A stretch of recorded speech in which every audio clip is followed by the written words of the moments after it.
Part II. Waging War.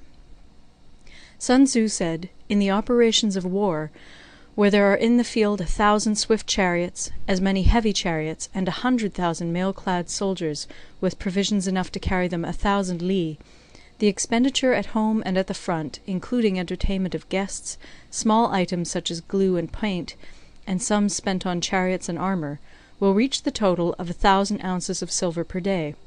Such is the cost of raising an army of 100,000 men."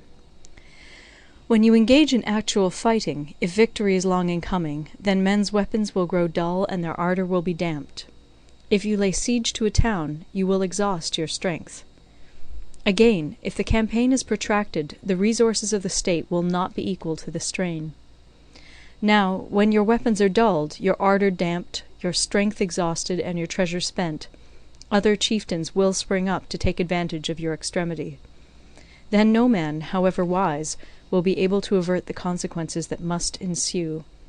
Thus, though we have heard of stupid haste in war, cleverness has never been seen associated with long delays. There is no instance of a country having benefited from prolonged warfare.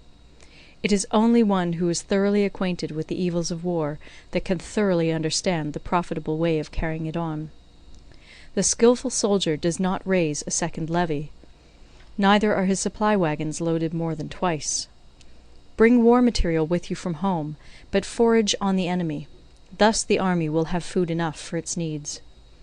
Poverty of the state exchequer causes an army to be maintained by contributions from a distance. Contributing to maintain an army at a distance causes the people to be impoverished.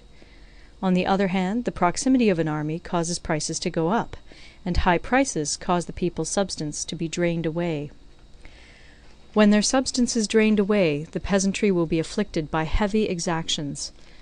With this loss of substance and exhaustion of strength, the homes of the people will be stripped bare, and 3/10 of their income will be dissipated, while government expenses for broken chariots, worn-out horses, breastplates and helmets, bows and arrows, spears and shields, protective mantles, draught oxen, and heavy wagons will amount to 4/10 of its total revenue. Hence a wise general makes a point of foraging on the enemy.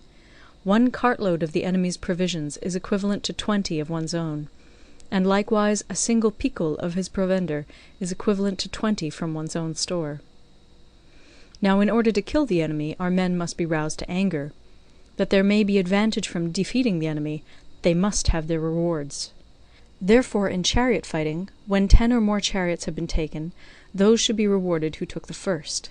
Our own flags should be substituted for those of the enemy, and their chariots mingled and used in conjunction with ours.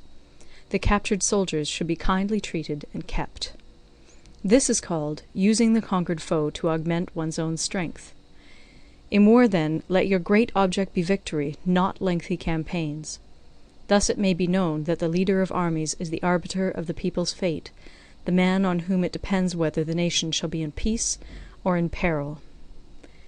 End of Part II.